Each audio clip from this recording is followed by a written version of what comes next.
Well, I'm packing up my game and I'ma head out west, where real women come equipped with scripts and fake breasts. Find a nest in the hills, chill like Flint. Buy an old drop top, find a spot to pimp. Then I'm a kid, rocking up and down your block with a bottle of scotch and watch lots of crotch. Buy a yacht with a flag saying chillin'. Oye, and bienvenidos to Nosotros Trabajamos Duro Podcast. Today we are joined with Chuck Smith. He's my foreman, I consider, at L&M Rental Fence. He's a good cat. He's got a lot of great stories, so I thought, hey, Nosotros Trabajamos Duro translates to we work hard. So that's what this podcast is about. Right now, after you work hard, you know, you chill. So let's catch up and here's some stories, Chuck Smith. Yeah, let's chill, man. I appreciate you having me over and Oh yeah. give me some time here. Yeah, first. Smoke some blunts with me. Yes, sir. I have a Eastwood is like what I like to call those. You know what I mean? Eastwood. Yeah, just because you know Clint Eastwood always smoked those little mini cigars like that. Everyone likes to call them blunts, but I'm like, I can't remember any Eastwood thing. But anyway, so what? You come from Omaha, Nebraska, right? Omaha, Nebraska, yes, sir. Oh yeah, and what led you here to Sacramento, California? Well, just California in general, let's say. I have some family out here, but I think I always just kind of had it in me and just always wanted it. You know, I wanted to heard all the rappers talk about the good weed coming from out here and how they just put the limelight on the West like it is, and I was always just drawn to it. And I said most of my family's from LA area, but I went down there and that's where I thought it was going to probably end up, but come to visit up north here and just fell in love with it, man. Yeah, so yeah. This is it, you know, and it was affordable at the time, 10 years ago. Yeah, so it was 10 years ago that you moved out here. Yeah. Hell yeah. And have you gone you've gone back a little bit in between, right? Not really to stay, just like as visiting? Actually, we did move back for 2 years, okay. from almost exactly 2 years, from 13 to 15. That's right. And we had some medical stuff for the family that we had to deal with, and I don't think my wife ever really considered California home. You know, she was homesick, and then so I think it kind of had to go that way. But yeah, I gotcha. About the first winter, the first snow, and she was like, "Why the hell did we move back?" You know. So I don't know. You wanted to, crazy woman. No, but other than that, so we've been out here since 2010, so almost 11 years now. Oh, wow. And then the 2 that we took off, so. Yeah, that's cool. 'Cause that's like me. I've been out here for about 4 years, I'd say. It'll be 4 years. I think it actually might be like 5 years coming up. I'll have to think. Yeah. No, yeah, it'll be 5 years this November. Yeah, because it was 2016. So, yeah, this November. You haven't been in SAC the whole time, though, right?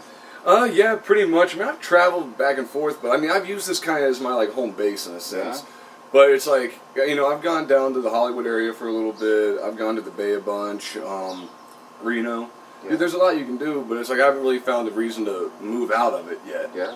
But, you know, that's probably eventually, again, like my whole thing, kind of like you, was moving out here to Sacramento. Was this going to be my way station? Then I can get down to Hollywood, LA from here. And since I did that, but I didn't really move, I went down there and did some comedy and all that kind of stuff.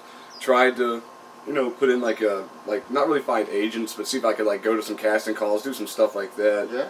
I went by a couple places, but they weren't really casting, but I was just like, you know what, I did the effort. I was just glad, but it was just me, now I was learning how to do. It was kind of like, looking at it in a military operation, it's like we're not invading, we're scouting, we're gathering, we're gathering information. How do I go here and make contacts? No, like I watched your first podcast pretty thoroughly, and you know, at the end of it, like I said, you talked about your book, you talked about a couple other things. It was just like, and from getting to know you at work, it was like, man, this guy wants it though, man. This guy's after it. He wants it, and you got to give so much for the people like that. You know, I mean, I use the term art loosely because I don't like getting too artsy with stuff, but it is, man. It's your own art. It's who you are. It's a craft, at least. I like calling it a craft more maybe than an art, because it's still, you know what I mean? No, I do, like, I do totally, but like, you know, I mean, in that sense, you know, like I say, your art, what you decided to do, and it's a book, a podcast, stand-up comedy. You got to roll in a good movie or a Herpes commercial or whatever. Yeah, man, you're ready yeah. for it, you know, and like, No, I just dig it because, like, I don't have none of that. I'm not an actor or a dancer or a comedian in any sense, you know, I'm just a guy. But, well, that's kind of what we all are. I think it's just like, I don't know, the comedian thing, I didn't really plan on doing that when I moved out here. I had just after listening to Joey Diaz and, like, seeing him do stand-up like, live, that's the only person I've ever, other than the open micers or some of the comics I've gone to see here, Joey Diaz is, like, really the only one I've ever bought, like, a ticket for, and I've done that twice. Okay. But after, I think, seeing him listen to his podcast, I was like, stand-up comedy is kind of in my cards, because I got stories to tell, more so. I've got, like, some little jokes, but the jokes are kind of in the stories. They're so wild, you know what I mean? Do you sing and dance too, though? I mean, are you band material too? I mean, I could play, like, trombone a little bit and all that. Like, I could do a little bit of, like, saxophone, but I wasn't really that great at it. I could do a little bit of guitar, but I don't know. Those are all, like, another avenue of Chris, though. It's not like it's something I would do if the best way for me to actually, like, learn something, like, outside of, like, what I really want to do is, like, play a character who does it. Say, for example, I played a character that was a plumber. I'd be fucking around with plumbing shit just because it's like, okay, I gotta, even though I'm not gonna be an expert, I gotta know how to do something. Even in that sense, it's like, you learn something. So that's another thing I like about kind of like that, like the acting world, is because if you really go into it, it's like, you need to kind of learn, like, kind of who the character is and, like, things of, like, life. Maybe not become, like, an expert at it, but something that you can get the job done. I've seen a couple good plumber roles in movies. Oh, really? Yeah, pornos. In pornos? you know one before. You guys ever see? You know? Yeah. Oh, shit. No, that's funny, man. No, I get it, man. That's what I'm saying. I just dig it, and I respect anybody that has that, you know, because I don't really feel like I do, but I totally respect comedy, and I've always gravitated towards it just because, you know, the genius I see in it is they're not beating around the bush, you know what I mean? They're not singing a song that has metaphors or, I mean, even the rap is straightforward as some of the rap is. It's still, you're singing a tune about how the struggle, how hard it is. You know, you're singing a show tune, essentially, about it, you know? I like that. I never thought of it that way. So, with comedy, you know, it's direct, you know, and people can really get away with saying what they want, and that's what I love about it, but, like, there should be no holds barred with comedy because, you know, if it does, then that's where the problem lies, you know? Like, I'm not part of this cancel culture stuff, man. It doesn't change who I am. I have no shame. Yeah, that's me too. It's like, no shame. Why did all of a sudden this cancel culture thing come around? It was the strangest thing to me, really, because it's like all the people who were like jumping up and down, like rights, individuality, and all that shit. All of a sudden, it's like now the tables are turning. It's like, hang on a second here, but I mean, they'd say everything's kind of like a pendulum. It goes, you know, both ways, and then you get to that middle point, and then it swings back up here. So sometimes they refer to it like in 100 years. And if that's the sense, like, we did kind of go through that plague shit. And also, too, just I figured we'd talk about conspiracy theories and all that, too. What's your thought? Because just more stuff, and, like, I don't have a whole lot of notes. I don't have any notes written down. I was going to say, I don't have a whole lot. I have, like, no notes written down. They're all just mental notes. Yeah. So as we go on this, people, this is kind of like, this is all perspective journalism and all that. And probably not even journalism. This is journalism. That's a new term. I just garbled it up. But this is journalism because it's just talking about journalism with our own germy thoughts that get in there, you know? I'm going to wash up. I'm going to wash up. Yeah, we ain't surgeons here. If we are, we're Civil War. This is Civil War stuff. But real quick, what is your thought on the pandemic? Because there's stages of it. It seems like whenever we hit, like it had like an arc, maybe a plateau. You're the guest here. I want to hear your thoughts, and then I'll. Well, you know, I mean, I called it all propaganda right off the beginning, and what's weird to me is that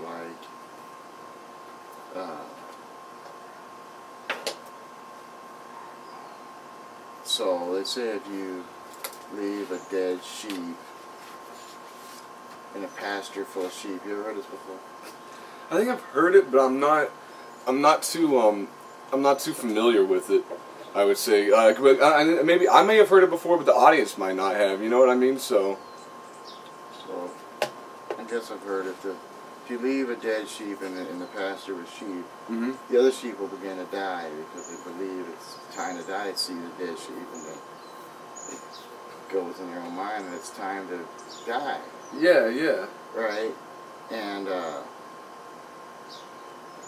I look at human being like we're not much different. Like I said, with the mask on, they hurt us the same way. I mean, we're all slaves to money. It makes us rats, essentially. It makes us be able to be, our patterns It can be manipulated or can something? be commonized, it can be, I don't know what I'm trying to say here. I just think that, like people can kind of be hurted in a sense, or I don't know. I'm not trying to put words in your mouth. I'm just trying to kind of like gather what you're saying. But anyway, yeah. I mean, that's it. Is that like when the pandemic came about? Mm-hmm. I think instantly you saw people take a side on it, one way or the other, right? And either they took it so seriously, or they didn't take it serious at all. Yeah. Even nowadays with the vaccine, you can throw that in with it too, right? It's either like you're serious about it and you already have it. Yeah, yeah. Or you don't want it. Yeah. I'm only gonna get it if they make me get it, type of thing, right? Right. So that's what I'm saying is that like with both of those, they can already generalize what people are gonna do. And I just think that, again,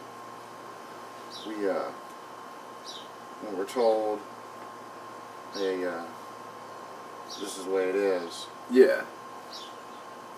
we all want to believe it. We all want to say, why would there be any reason that they would tell me something false, right? Right. And because we want to believe it's a good place that we live in, right? Mm-hmm. And I haven't been under that impression for a very long time. So when the pandemic came about, I was already aware of multiple other atrocities that the news participates in and large business participates in. Right. And so by the time this came along, it was almost laughable to see anybody take it seriously. But that's when I go back to the sheep analogy. It's like,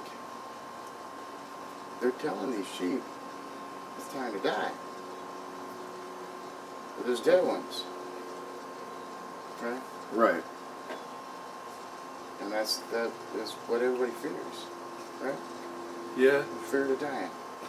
That's the long run. That's like in everything. There's like because every minuscule fear kind of leads up to death. You know what I mean? I hate to break it to you, but yeah, everybody's gonna die, man. Yeah, everyone's gonna die. It's like, So yeah. I mean, like, again, the thought of me getting sick and dying from some virus sounds better than World War II, I guess. I mean, like. Yeah, I guess so. And in a sense, like. But at the start of it, that's what the fear was. You know what I mean? I can understand, all right, wearing a mask and all that. And I'm not really against anyone wearing. Yeah. You can understand wearing a mask? Well, because and it's worked in hospitals and stuff. I don't think it's going to work in the long run. But I can understand like keeping like some infection. But you can't wear the same mask over and over again because you're just building bacteria there. And then China and Japan, they throw theirs away. You know what I mean? They don't tell you that. You see someone wearing that. So, but me, I'm not for people being forced to wear it.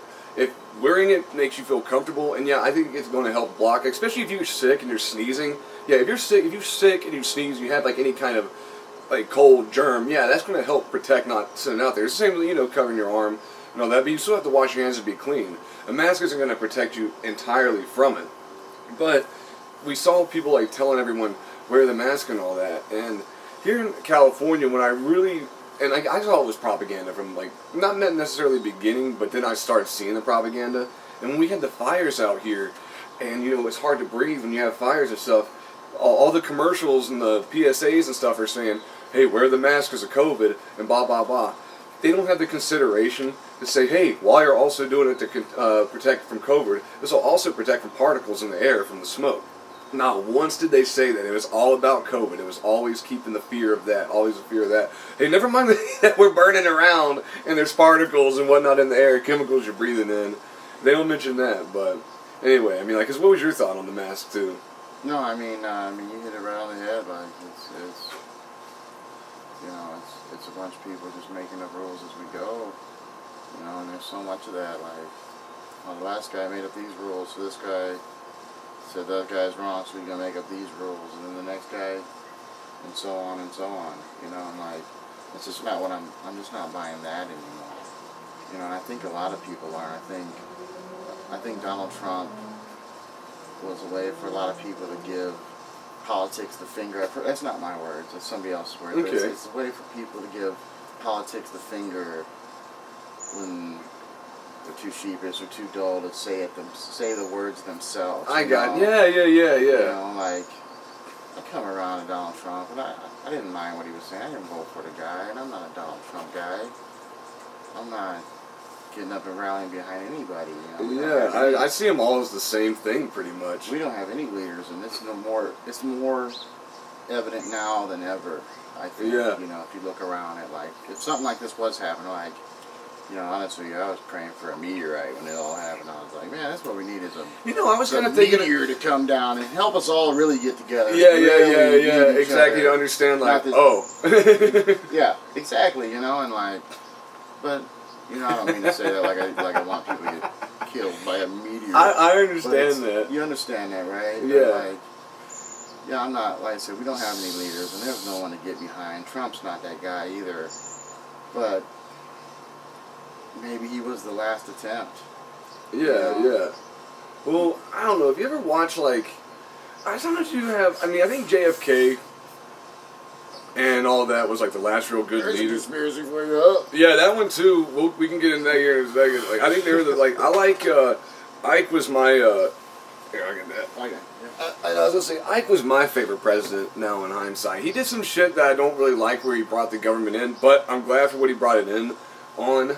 From whenever it was like Little Rock, Arkansas, whenever they went like the black girl in or the blacks in it all, and like that fucking like motherfucker down there was like, oh, we're gonna do, and they had the sheriffs and shit, and so Ike was like, you know what, dude, I'm not dealing with this racist bullshit. He just brings in the National Guard, and they're like, that girl's gonna go, and I'm like, I'm not a big fan of governments bringing things in, but whenever you have one, like you're already having like this kind of divide, you know, I respected that, and I really saw and I believed in that action, but again, that kind of does contradict on some of my like beliefs where it's like, I don't really believe government should be brought in, but at that time, I really believed that was something that had, because it was already getting to a hostile point to where, what else are you going to be able to do to like, bridge this equality to where it's like, we're Americans here, you know? I mean, this goes into what I was saying. I mean, when you bring up conspiracy, right? Just conspiracy, right?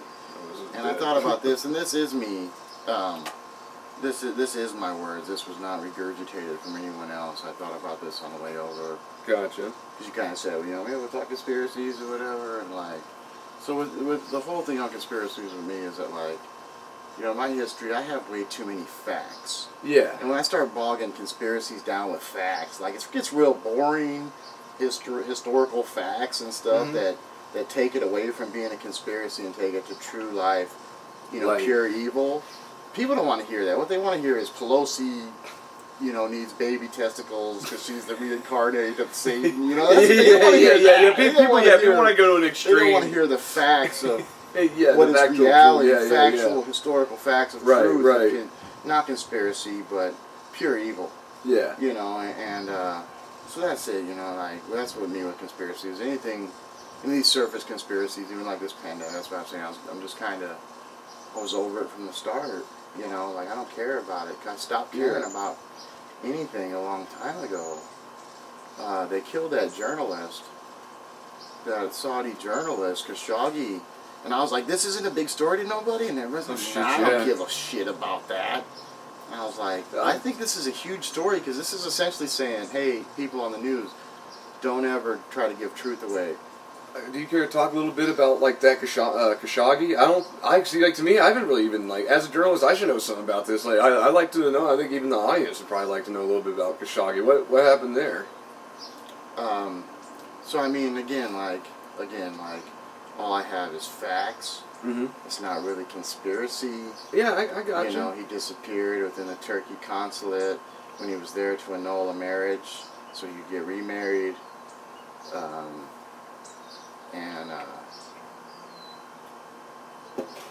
And they're connecting it to the Crown Prince of Saudi Arabia, who killed him for what he was saying, what he was, you know, and what he was being a journalist for. And, you know, it wasn't even like, condemning the prince of pure evil. It was against the prince, I mean. Yeah.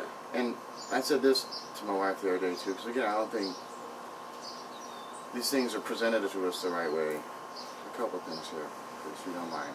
Yeah, no. One was that, like, there's two different kinds of Muslims, right? Exactly. Islam's very interesting to me. There's two different kinds of Muslims. There's Shiites and Sunnis. I'm sorry if I'm wrong on this. There's three, actually, but you're right. Okay. You're right. Shiites, Sunnis, and Kurds. Okay. So, and I'm not sure who the Turks are exactly either, but, it fits in there. All that kind of fits in there kind of somewhere. Chechnya.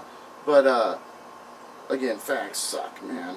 Yeah, but, when you get down the two sides, one believes that only descendants of the Prophet Muhammad can be leaders and direct Islam, and they hate large, over-specularized buildings and like wealth. They hate that. They despise that in their belief. And the other one believes that anybody with wealth and power can be a leader in Islam, and they love the tallest buildings in the world. Right? Oh shit, okay, that makes sense. Which one do you think the United States likes? The second one, I'd say. I mean, there you go, man. Yeah. Again, that's how I feel about Saudi relations in the same deal, too. Is that, we shame, we shame the one side, but don't explain it right, Exactly. Well, it's kind of like, I love how we back Israel, but we fund every enemy of Israel around. Israel is such an interesting topic to me. Like, I would love to go there someday. Yeah? I'd love okay. to see Jerusalem someday. Yeah, me too. And like I said, I've been saying this to people, how you feel about Jews, that's one thing. How you feel about Jerusalem, how you feel about Israel is totally different, it's the Holy Land, right? Yeah. It's special, nonetheless, of like, no matter what you believe, of who you are, that is the Holy Land. That is the Holy Land, so it's so interesting on that aspect to me. And again, different factions of Jews, and like, you can't say Islam's this way, Jews are this way, Christians are this way, because there's so many different belief systems and barriers that separate people. And they all pretty much start out the same, except they just, with like the Jews, I don't know if you can really say it splits. The only way it really splits is with like Judaism, it just kind of like, say it's like light, it just kind of goes through the like prism or pyramid, it doesn't split, it just keeps on going. But then somewhere you have Jesus and then Muhammad, and it just kind of it splits off from there, and they're similar. They're like, those two are like parallel to one another, and Christianity kind of like in the middle. What's so interesting to me is that that line of Judaism has a further line of Greek mythology, essentially, right? And like, so you look at Greek mythology, and they got all these gods, and all these gods have so many flaws, right? Yeah. And it goes into Judaism, and one true God. A God, but there are also flaws within God. You know what I'm saying? God's the 40 creation, or 40 years of wandering, right? And in that you get to see so much more wisdom. Just like the old Greek mythology, there's wisdom in it that helps people in life. So to forget about it because it's somebody else's God, it's a pagan God, or however you want to see that. Yeah. And that's one thing that Christianity doesn't do. I mean, it does see Judaism for that, but again, they had their problems in the past. Well, I guess like more like Catholicism. Man, I mean, any organized religion has its question. Yeah. But yeah, the other thing I was gonna say is that this is my realization of coming out here to the West Coast, is that the 13 territories, when this was America, it was. It's 4th of July yesterday, so 4th of July, 1776, what is that? 57, no, I'm sorry, 47, 240 years ago, something like that, right? 247. 245 maybe, I don't know. Yeah, no, maybe 235, I think. Okay. I'm not getting bogged down on facts. Again, facts suck, They suck, but they're fun to dig through and like pick through. It's funny you're mentioning facts, because I always think, this is from Indiana Jones, but he says facts and truth. And like, it's like, the facts are like, okay, I guess with this example, the fact is something happened that wiped out the dinosaurs. The truth is, we don't really know what. Great, the major thing we think, meteorite comes down, creates, what is it again? Like total blackout with something like nuclear winter. Yeah. So that's what like the big like thought is. Yeah. And there's enough, again, facts, evidence to support that. But the truth is like, no, that's I guess the fact and the truth is like that's like where it really goes. But the truth is it's not really, no one can really know. You know what I mean? It's all, there's like science and stuff that can prove it, but there's no, that's about as like and much I love as you that can do stuff. to I just confirm heard it. a T-Rex doesn't have little fucking gay arms like this. It has wings like a fucking, it had little ostrich type fucking arms. Wings that go backwards, but they don't work as wings. Is what they're saying. Gotcha. That we always draw them like this, you know. Yeah. But they're saying now there's proof. Like whenever they were like that, like they're like wings that were like tucked back. Probably that makes sense. Kind of like the Tyrannosaurus Rex have feathers all over for all we know. So I know exactly what you're saying. Is that like we do our best to come up with the facts off the evidence that we have, but sometimes you don't get like. Sorry, I didn't. But the ever development of it is also interesting. I mean, taking in what new theory is. Yeah. You know? Well, because there's always like some new evidence or something that they like find to where it's they'll find like something's like, oh, this fossil actually has like some feathers on it. You know what I mean? But I remember, I think it's like the Cretaceous period is when they probably started getting feathers in there. Because I think again, I don't have like that little scale. I'm just going by memory. But I think you had like Triassic, Jurassic, and then maybe one more, whatever. Then you get to the Cretaceous period. And I think prior to Cretaceous, they actually did have some. They were starting to get feathers, but they were more like they were warm-blooded, but they were still like reptilian in a sense, but like warm, like more, I guess, something like that. Yeah,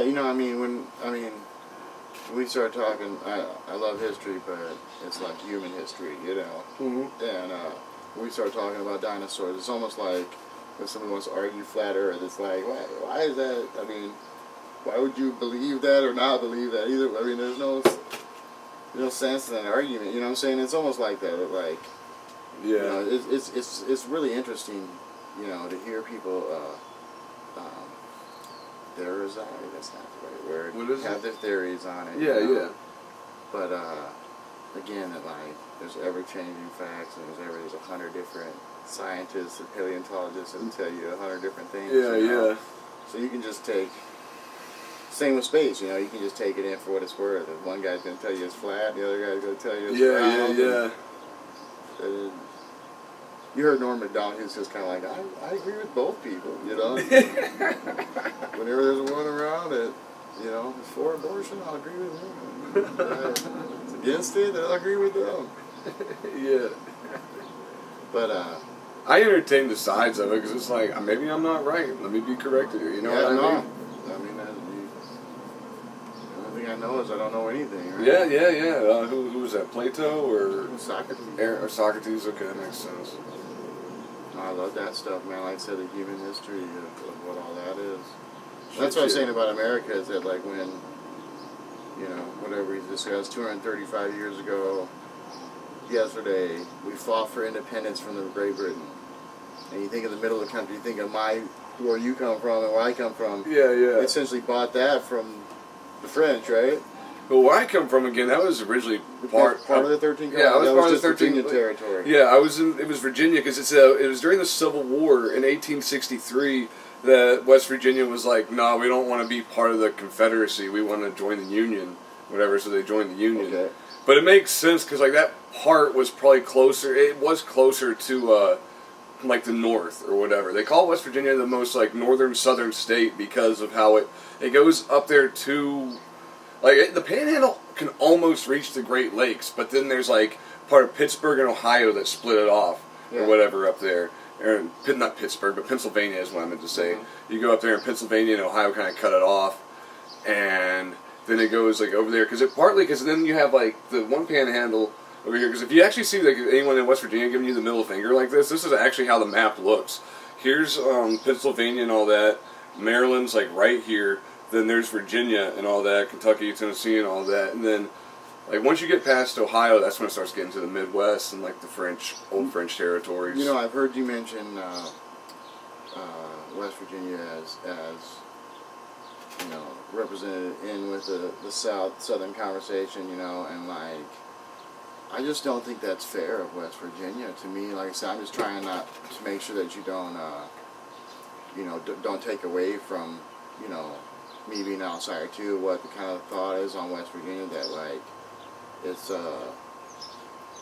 of its own almost. Well, West Virginians consider themselves Appalachian, which that is the most correct way of putting it. But it's Appalachian. It's still in a sense like part of the South. I'd consider. It's like a degree to it. You know what I mean? No, I mean, you know, and no, like not like a disrespect to the South or like West Virginia. It's just like the way I like see it. It's like it's way different than like the North, because when you go to the like in Pennsylvania, you still have like some of that like country kind of shit going on, because it still has like Appalachian Mountains up in there too, but you'll still get like the kind of like that Yankee kind of thing, you know what I mean? But there's still that blue collar steel kind of atmosphere. So Pennsylvania is a really cool place. I like Pennsylvania. Yeah, I know. My buddies from back there talks great about a College Station, and he talks great about Pennsylvania, and talks about those parts of the Appalachian Hills and stuff that are all tree covered and how beautiful they are. I love hunting there, dude. But again, like I said, you know, just touch on the West Virginia thing for a second. It's its own, though. You know, I mean, like John Denver said, it's almost heaven, and I've heard black and white say that same phrase. You know, it's like this brother don't listen to no John Denver. Yeah. But he said that the same, and like when I watched that Ancestry documentary, and it brought those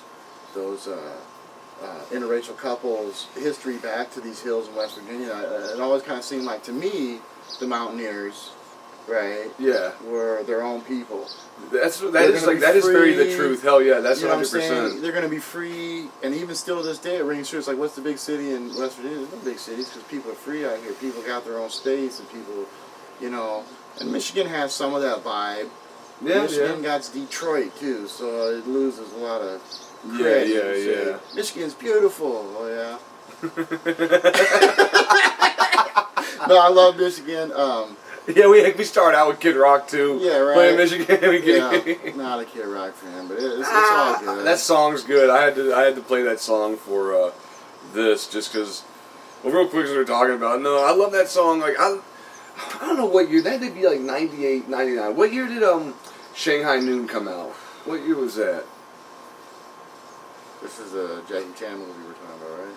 Yeah, that Jackie Chan, Owen Wilson. Movie. Yeah, it has to be right there. They should have had like Jackie Chan kick Owen Wilson in the face in that movie. To explain it's like busting nose. You know what I mean?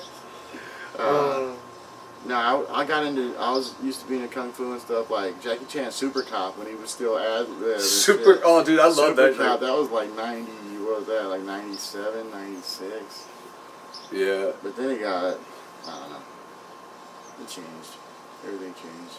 Yeah, I don't know. Like Changed it again. Yeah, they don't have any good like Kung Fu like motherfucker like out there anymore. Jackie Chan was like the last real one, but yeah, you can't really follow Jackie Chan. He did his own stunts and everything. He had a good sense of humor too. You know what I mean? Jackie Chan was just awesome, man. He's still out there doing shit. You know? No, I mean it's cool, man. I like I'm not one of these true blue Americans that hear China and start getting mad or something. You know, like I like the diversity of out here. That's what I was going to say it again if I could. So again, your area is part of the original 13 colonies, the original United States. Where I'm from was the shit they bought from France, right? Mm-hmm. They paid Napoleon for it. But we're in a place where they had a war and took it over.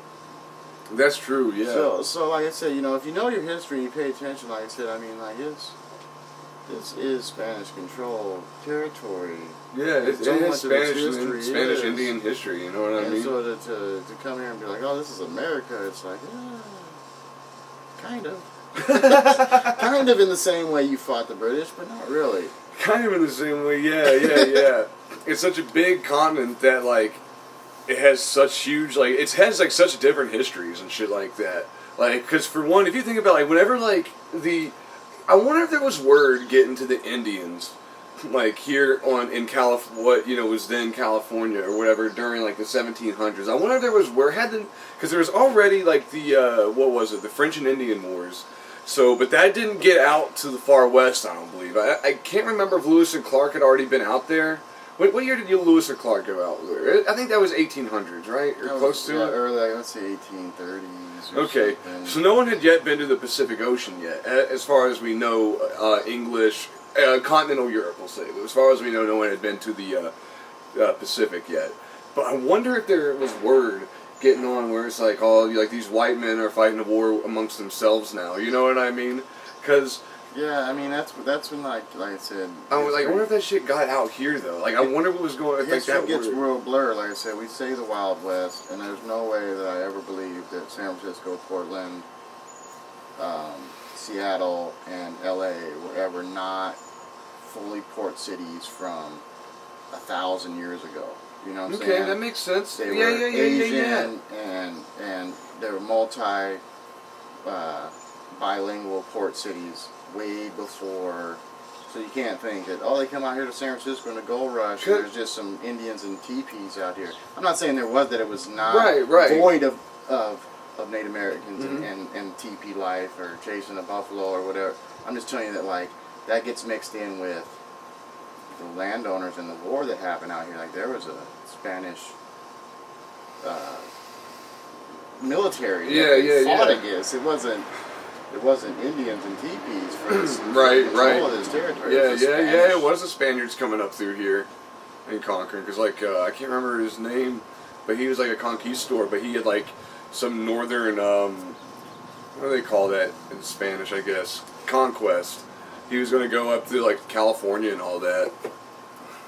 So yeah, I mean, I think a lot of things prove to me, like I said, that California is not the America that the rest of America knows. It's its own country in a sense still, man. It's got so much history here that it developed its own, and you can almost still feel that here. Even the South has its own development of like history versus like the northern part. It's still the East Coast, but it has such a different historical development, which is amazing how that happens. Just a few miles. I mean, even think like continental Europe, everything was just like different in like those little like it's all the same land pretty much, but man divides it. Says this is what you know what I mean. That's the weird part about being from the middle of nowhere. Essentially, is that like there isn't like I said, we're trying to grab from all corners for something that interests us. Because there was nothing done of notoriety there at all, like, don't get me wrong, Omaha's a beautiful city. I love Nebraska. I love being from Nebraska. I have plenty of pride, but not dumb pride, but like, and there's great people, so if I talk bad about it, it's only because I moved away, you know what I'm saying? Because I didn't want to, I felt like, I tell people when I moved out here, I say, the weather alone. Yeah. I mean, the weather's great out here. Yeah. We take it so for granted day after day. Yeah, that's true. And it's just perfect. And the snow's right there, and the ocean's right there. Yeah. No, it was weird on that one day, because you just can go up to the mountains and it's snowing. It was like that one day, like I had to go up to Paradise with Kelly and all that, and it's like it is snowing exactly like West Virginia. When you get up in those mountains, it looks like West Virginia up there. If I ever wanted to film a movie in West Virginia or whatever, I could film it up in those mountains. I could make it look like home, dude. It was crazy. But I was like, son of a bitch. But that's what I love about the heat, too. And when people complain about the heat in California, it's like, what are you bitching about? There's water here to swim in and stuff like that. And that's what I love about summer. It's like, I'm going to go enjoy, like, the only reason I complain about the heat is because I realize how much I really like the cold weather, the winter out here. I wish the winter would come back. I like the fall, but I don't like the winter. The winter even gets old to me. I'm like, I want to swim again. I want to be outside. But again, from West Virginia, and I think this is most people on the East Coast. When you think of California, you think of just pretty much L.A. Really. You know what I mean? You think of there's all the movies. You see the beach. And all that, you're like, oh, it's summertime pretty much year-round out there. No, not really. It depends on where you're at. I say Omaha, Nebraska, and people think, there's probably, you probably follow horses to work, and you drive a tractor, and I'm like, no, actually it's a big city, a big metropolis, and there's a lot of, gang violence and stuff. Like, really? Oh, that's unbelievable. And they're like, oh, you live in California, you must be right by the ocean, going to the beach every day. I was like, no, actually, I follow horses to work, and there's tractors. Like, shit, it was slowing me down to go to work, because I work by a bunch of farms. That, you know, a bunch of farms. you know? And like I said, the state is so vast that I've got to see so much of it, you know, that it really is beautiful top to bottom, you know? Yeah, I really enjoy California a hell of a lot. I haven't gone all the way to the north yet of it, and I haven't gone like to a lot of coastal places I really want to, but here before too much longer, I'm going to try and get down to them and all that. Yeah, no, San Diego's beautiful, man. Like, I feel like it's big and happening place like LA, but it's nowhere near the jungle that LA was. Oh, hell yeah. And it's way cooler. I saw, because my buddy Scott Noble, he went down to San Diego, and he went down to, what's that place down there? HEB? He probably went there, but that's not the one I'm thinking of. We have old San Diego, where it's like old, like where it was like traditional Mexican, like what I probably looked like in like old Mexico before, when it was like still a little pueblo, you know what I mean, a little town. And I'd like to go there and check that out. So I was in Ucumba. Started with a J, but it was Ucumba. You know? And we're in a natural hot spring, so we put a jacuzzi out by the natural hot spring and pipe the natural hot spring in this jacuzzi and just let it, you know, just in there dumping out, you know. But we're looking at the border fence. It's right there, and we're fucking smoking joints up in the fucking jacuzzi in the middle of the night. It's like, it smells like sulfur, you know, it's a natural hot spring. Yeah, I got you, like, yeah. And it was just so cool, and like, I said, this little family down there was doing their thing, and like I said, it was truly the middle of nowhere again. Yeah. You know, we're south of San Diego, probably. Like I said, we're right on the border, so I don't know, 45 minutes south, an hour south of San Diego, essentially. Right. And desert, nothing, you know. Jacuzzi, hot spring. Bunch of joints were getting high, you know, it's cool. It was sweet as fuck, man. I'll never forget it, you know, staring at the stars out there, and I'm like, that's Mexico. It doesn't look any different, you know. It's like you're just like waiting to watch probably like some family come across and be like, Senor, they could have jumped in and got a joy, like I said. That's like, man, I would want to be over on this side too. Oh, shit, They're smoking joints in the jacuzzi. Fuck yeah. Well, bro, it's what you say about Mexicans, like in Mexico and all that, because, like, to me, Mexicans are the best Americans, dude.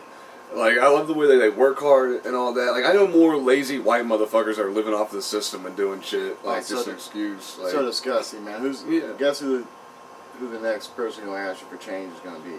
just some white fucker. Some white, nasty, disgusting motherfucker, you know what I'm saying? And, like, no, I get it, man. Like I said, I have no problems with anybody, man. I love the melting pot, which what this, you know, state is, and this city too. Like so, the Slavics. Yeah, dude, I love it, man. Indians, I love them. My wife works for an Indian, for a Hindu guy, and it's like I said, oh yeah, they're all pretty people, cool, man. I love Indians. Hell yeah, man. And you know, it's just so great to be someplace where it's like I said, even you and me right here. It's like, man.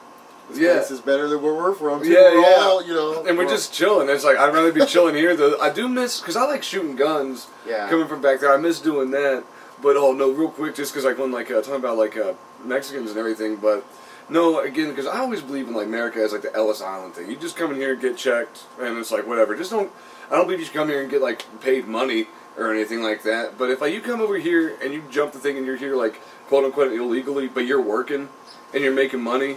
And maybe you are paying taxes, or even if you're not paying taxes, more power to you. I don't think we should really be paying taxes where we are. We should select what we're paying taxes for. But no, that's just me kind of getting political. But I had a friend from back home. His dad, illegal immigrant, raised a family here. He owns his own restaurant. Like, what the fuck? Like, how can you be mad at that? Like, that's a working mother. He's putting his family through school, you know? So it's like you said, you know, me on the race topic, you know, I know it's a pretty hot topic right now, but me on the race topic is, I'm so clear-headed on this. It's like, again, for you to say Spanish, right? I don't know if I tell you this. I know Mexicans are so prideful. Like, I'm not fucking Spanish. I'm not fucking Latin, motherfucker. I'm fucking Mexican. Yeah. And like, or I'm Salvadorian. Right. Like I said, I mean, like I said, I have Puerto Rican cousins. And they hate being called Mexican. They look Mexican, but if you call them Mexican, they're mad about it. You know, I'm not fucking Mexican. I'm fucking Puerto Rican. I'm Cuban, B. Yeah, yeah, right? yeah. So, like, but with anything, you know, and with any race, it's like, the only one that isn't squared away, essentially, the whites. You know what I'm saying? That because, is true. Because we want to say, oh, no, it's not like that white privilege stuff that they say, and it's not that, but it is, just not for us. Yeah, you know what I'm saying? yeah. It's not for us. Like I said, that's true. We're from the same neighborhoods as the immigrant families and the you know what I'm saying. I can't say that we're like I said. I can't say that you know, we're from the projects. And like I said, I'm not from the trailer parks either. I'm not gonna say I'm, you know, from somewhere I'm not. But essentially, I mean, that really is it. It's a certain class of, you know, people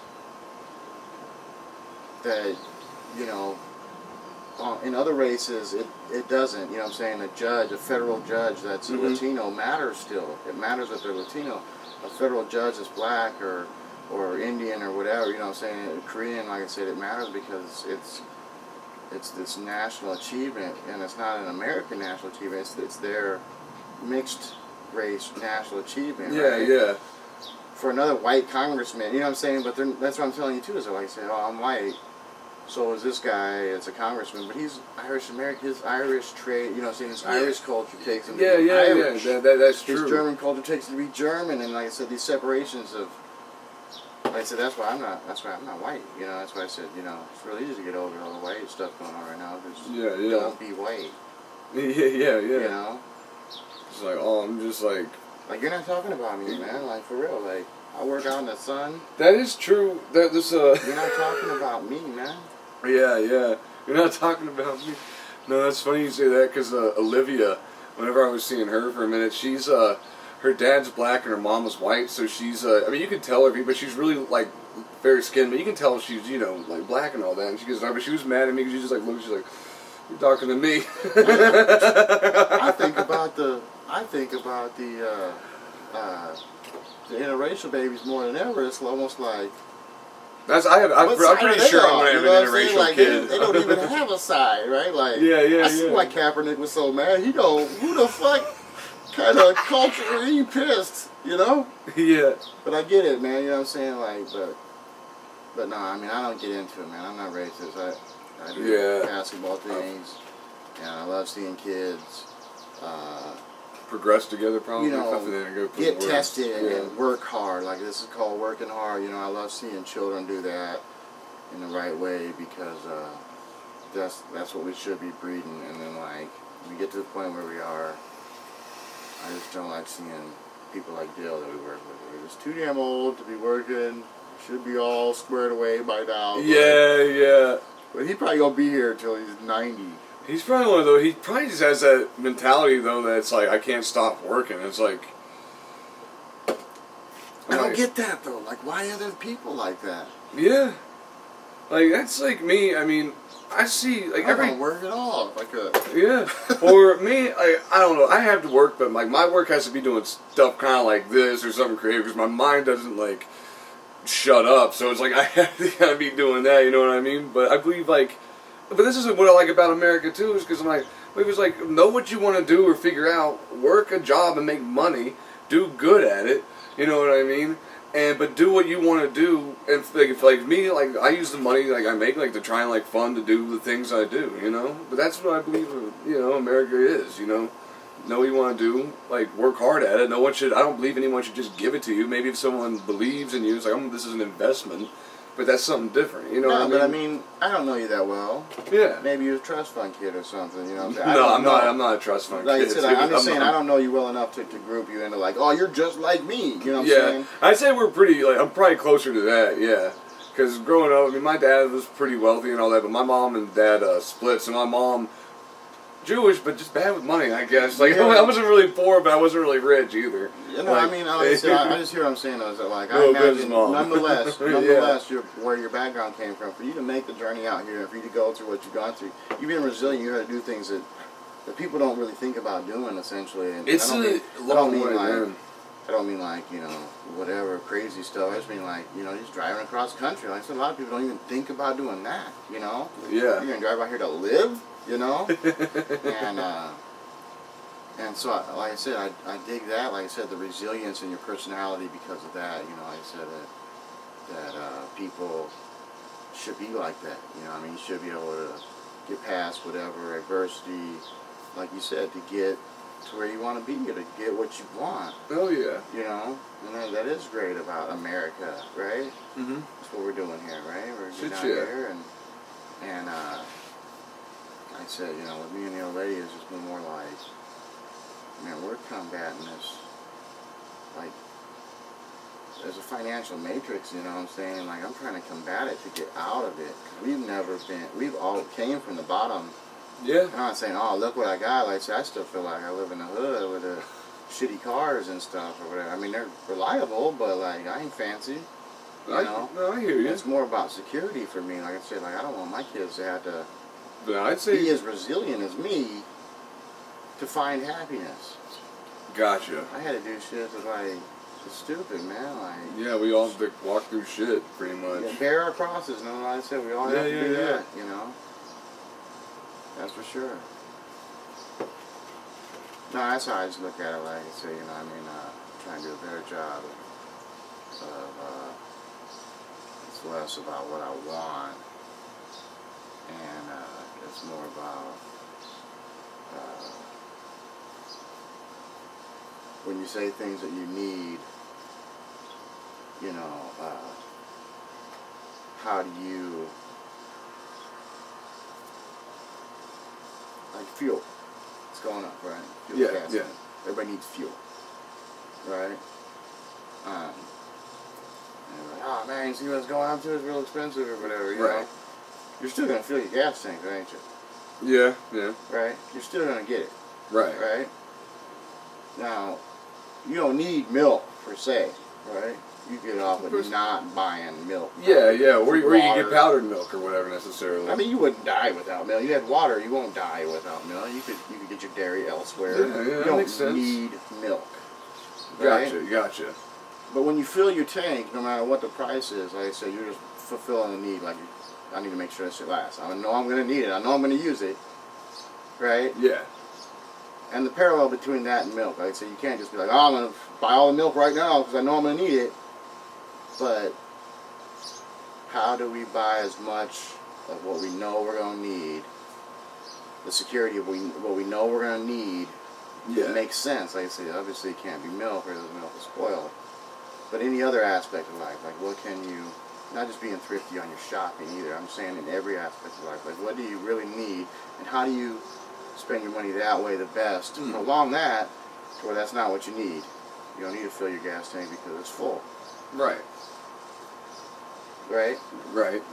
So yeah. It's like you got to be conservative with like some things, or like know what you're putting money into. It's like, because again, milk can spoil. Some people, they'll drink it down to like a half gallon, half gallon, whatever it is they have, and then it's gone. It's like, all right, you didn't even get your money's worth out of it. So, how many Ferraris and Lamborghinis do you see out here? well, a hell of a lot. A lot more than none in West Virginia. Right, None in West Virginia. Like there's like maybe one but it's got out of state plates, right? It's got out of state plates, probably from California or New York. And Something. I was saying, if you look at a motherfucker who's driving a fucking $300,000-$400,000 car next to you, and it's like you're going to work, he's going to work, right? So, I mean, that guy justified the value of that, you know, like I need this. Right? I need this Lamborghini, right? Right. And that's the thing is that like I just try real hard not to get caught up in. I tell my kids, it's like, man, Cheetos are easier to buy than a car.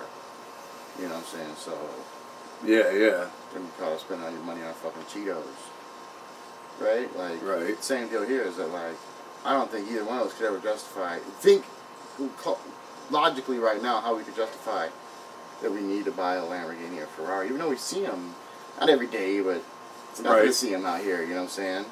Yeah. Nice to see the brand new sports, you know, but like, we're just in, you know what I'm saying, I need some Cheetos still, I'm hungry. Yeah. You know? Yeah. It's easy, it's simple, and that's what I need, but you don't, You know what? The need for Cheetos is going to be constant. That need for that Ferrari is just going to be a one-time thing, because once you got it, you've got it. And you're going to get some problems, probably.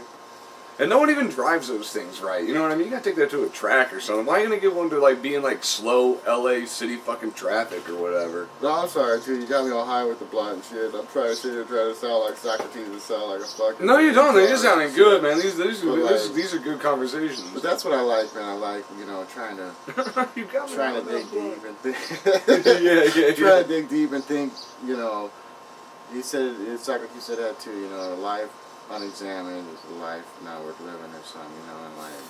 That is true, hell yeah. You know, I mean, that's what I always do. I always just examine my own life and I try to, you know, think about it more clearly. And again, we could never sit here and say, yeah, man, I need this Ferrari, right? Right. Completely, I need to have this Ferrari. Yeah. Otherwise, you know, I won't be complete. Right? Yeah. Whatever justification, you know, I have for it, right? We can't even fathom that. And it's just a car, so I mean, I doubt this motherfucker's homeless and just has a Ferrari, right? You know, like... Right. Again, I go back to need, and like I said, what do we need? Right? Well, it's Cheeto time. I think I need some more Cheetos, but nah, man, I like...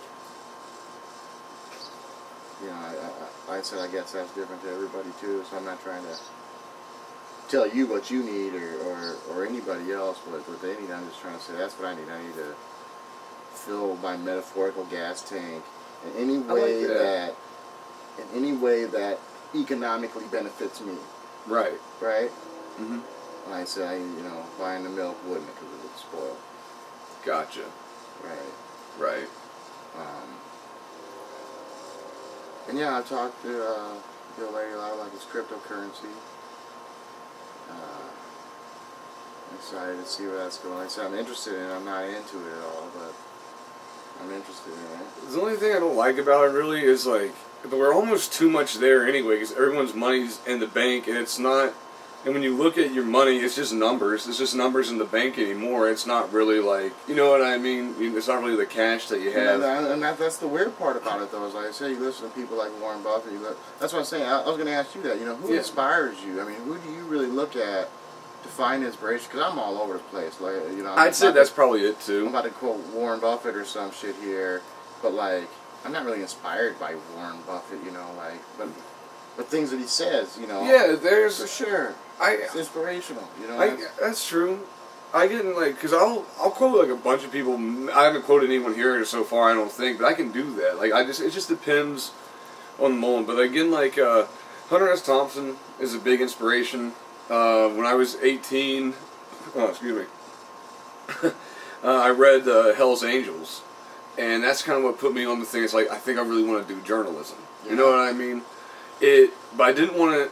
But again, at that time I didn't know how like constructed like journalism was and all that shit, and somehow like all the rules you have to follow. But I like that this is like reality, like here, and you could tell when he was having his own opinionated thought, or it was just like some like wildness. But it was like, man, this is a good story here. But it was like there are facts and there may be a little bit of mix. Though that was before he was really doing Gonzo, so that was pretty much like all factual stuff there and everything. I need to reread that book, dude, because Hell's Angels is really good. That was a big influence. So Hunter S. Thompson was like a really big influence. Definitely the band Led Zeppelin was a big influence. It's weird, I just watched the documentary on it. Really, I need to watch, I wonder if it was the one I've seen before. Like I said, I wasn't even sure about who the fucking guys, the difference between Roger Waters or the fucking, the other guy. Damn, if I can even still remember his name here. But they kind of talked about that, how they kept their show dark, how they kept their faces off of things, how they staged just the light show. Yeah. It was so interesting how they talked about how. Because I was a stagehand for the Roger Waters experience one time. Okay, you gotta talk about about this. That was separate than who Pink Floyd was. Oh yeah, okay, right, you know what I'm saying? I wasn't even into that, but I'm super into Pink Floyd now, so I watched that. I watched one the other day about Andy Warhol.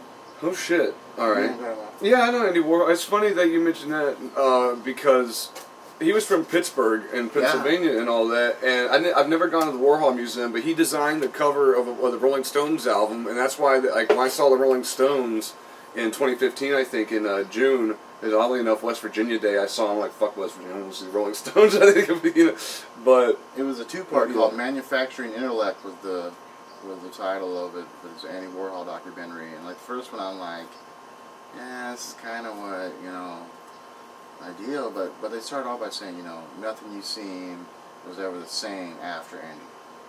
That makes sense. You know, and it was like, that's kind of bold, that's kind of a really bold statement. And then the second part, like, I got it, and like I said, I don't know if I could explain it to anybody else, but I got it, you know, and like, it really hit me, like, the inspiration behind this guy and how so many other people find it. That Hunter S. Thompson, it fits in that same exact boat. Oh shit, yeah, as Andy Warhol does, essentially, you know, a little bit later in time, but the same exact, you know, boat. And I mean, and so again, like I said, wherever you can find it, and like I said, you know, people's, you know, interest, and that's the thing is that, like, you know, people find it in the Kardashians or... That's all materialism shit, you know? Like I said, you know, I'm a sports fan, but even with that, you know what I'm saying, it gets into that where, like, yeah, I don't care about what these idiots think, though. Come on. Yeah, I just want to see. Throw the ball! yeah. God, you know? Shit, I could almost see, like, football games and like sports events turn into like a YouTube concert. Like everybody, like, all right, before like they play, they got something to say. Everyone goes up there to be Bono. You see the first boxing and shit? It is already, man. That is true. Yeah, didn't that dude had a chain on or whatever? Fine. I'm like, why is Mayweather? But Mayweather's like, I'm just gonna get money. He didn't give a fuck. He was like, my kids are all into it. I'm like, this is the worst shit I've ever seen. Why am I even watching this? You know? Dude, yeah, this is like the prequel to fucking what's that movie where everyone's retarded in it or whatever? He goes to the future. Idiocracy. Yeah, that's it. This is like the prequel to Idiocracy right here. I tried watching it the other day, and it was almost like rewatching Ace Ventura, though, because it was like, you know, some things are like that. Some things are good, like timeless. I think Half Baked, you know, that was a good one. You know, you can rewatch Half Baked. But like Ace Ventura, I used to like that movie. I used to crack up. I tried watching that shit. It was like, I used to laugh at this. This was funny. You know? Yeah. But I haven't watched it for a minute. I still think I'd like it. I like Cable Guy a hell of a lot. Cable Guy is incredibly fucking funny. Cable Guy is deep, bro. It is a deep one. Hell yeah. Cable Guy is fucking deep. I mean, Cable Guy. There's some inspiration. There's some Andy Warhol inspiration there for sure. You know. Yeah, I can see that. You know the TV revolution. I mean, that was all this time. You know, like I said, when what we've seen, how the one guy said, he's like, really, music before Andy Warhol was ding ding, here comes the trolley. You know, and you've seen him with Dylan, and you've seen him with these other guys and stuff like that. And it was like, no, that was when it sparked. You know what I'm saying? That's when all these guys, at the same time, and like, like I said, this documentary didn't mention anything. There's a few things this documentary didn't mention that I brought to my wife, but like, it was talking about him, and I said, you know, there's this parallel to him and Manson. Oh shit, okay. Well, the difference is, you know, for what Andy Warhol did in New York, and for it to be at the art studios, and for it to be open for people to see and judge. Yeah. You know, and no shame, essentially, there, like, you know, it got, like I said, it got the bad rating, you know, it got the bad publicity or whatever, yeah. But it wasn't terrible. It was, you know what I'm saying, in a sense, it wasn't the worst thing that could happen there. Gotcha. And same deal, like, what happened with the Manson and the farms, that's the Beach Boys farm. You know? Yeah. Like it all started out with the Beach Boys. Like Manson, like thought he was gonna like. They even like took his like song and kind of because And the free love and the whole hippie thing. It was like, yeah, okay, this is all right. Yeah, do what you want to, say what you want to, say what you want to. And the Manson thing and the Warhol got shot, and then it was over. And that it was is like, true. no, we gotta stop. You know what I'm saying? That we gotta stop this from going any further. Yeah. And things really changed, and what both of those things didn't even really. Manson hits on it a little bit, but like, when I'm talking about this is the same time that the African American population is having its, you know, trying to have its true revolution. Yeah. The like civil rights are at high tensions right now and everything. So again, you look at Andy Warhol. This is white society. Same with Manson. This is white society essentially, right? And it's two crazy, things happening on both sides of the fucking country. And we're not even talking about what the craziness which involves the blacks, which involves Vietnam, which involves JFK, and all this other craziness that was all happening. You're supposed to, again, get your idea of who these people are by what they tell you about them. Yeah. I said a documentary on Andy Warhol or Charlie Manson. It's just going to talk about them, but I said, so much adds up to all that. This middle that's not even addressed. Mm-hmm. Gotcha. Just put it in perspective, like I said, that how much other stuff was happening during these same periods. Oh yeah. Because the 60s are just a culmination of events. Yeah. And the 60s, I love how the 60s start off, because 1960s is basically 1959 still. It still has that 50s. From 60 to 64 is when things really peak. And because Kennedy's killed in 63. So I'd say it's from 60 to 6 till Martin Luther King too. Yeah. In 63 I think he was 68. Oh.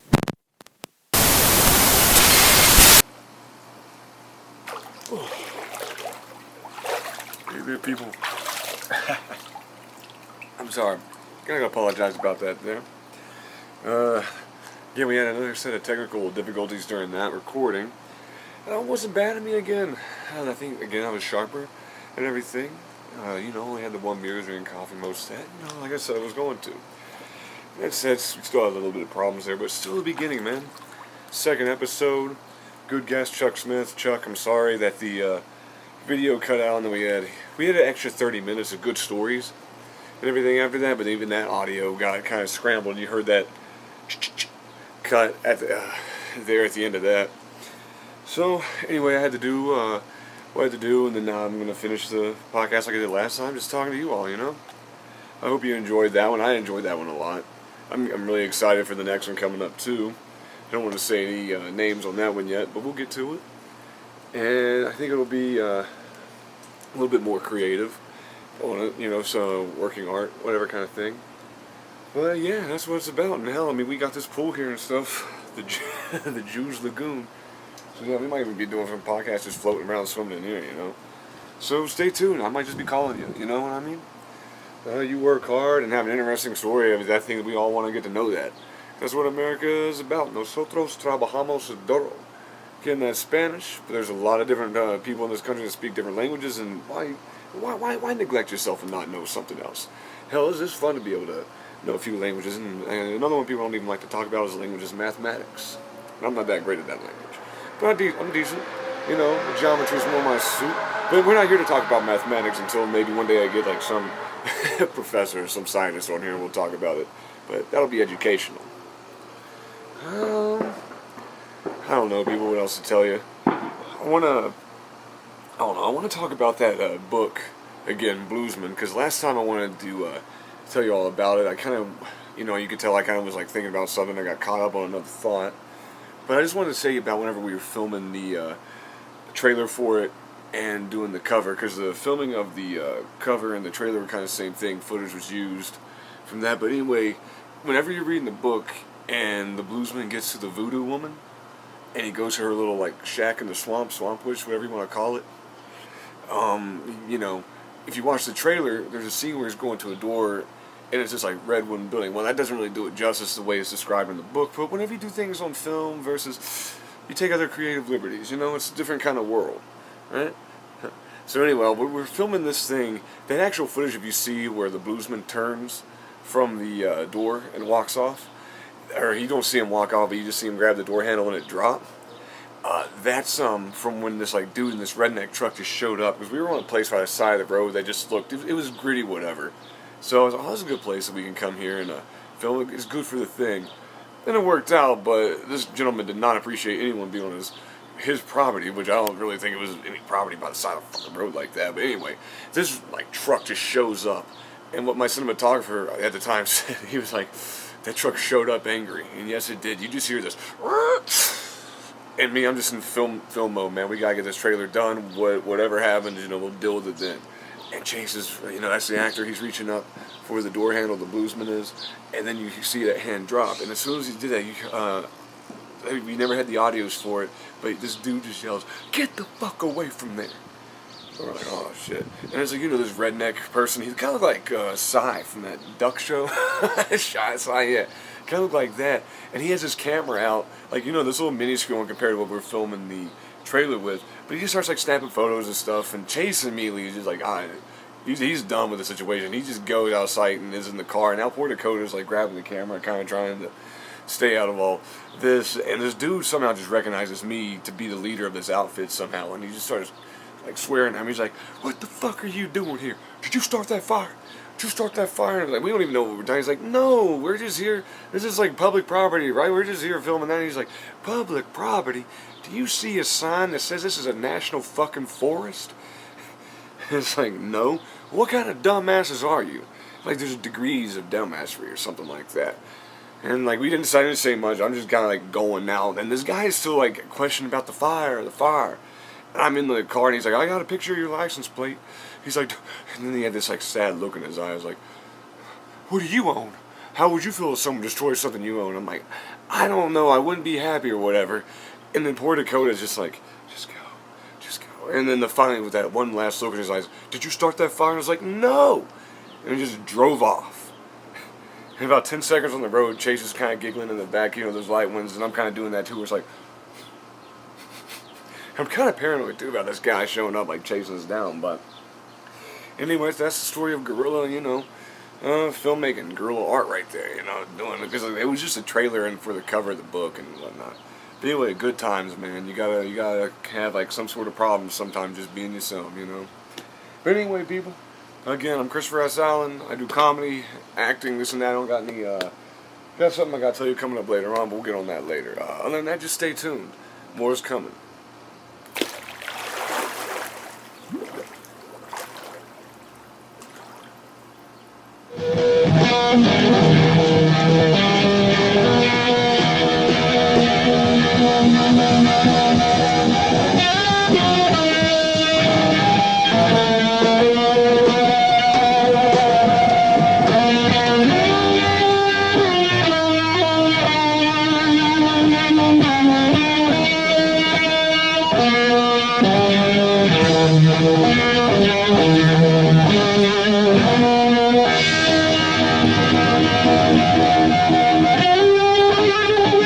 Thank you.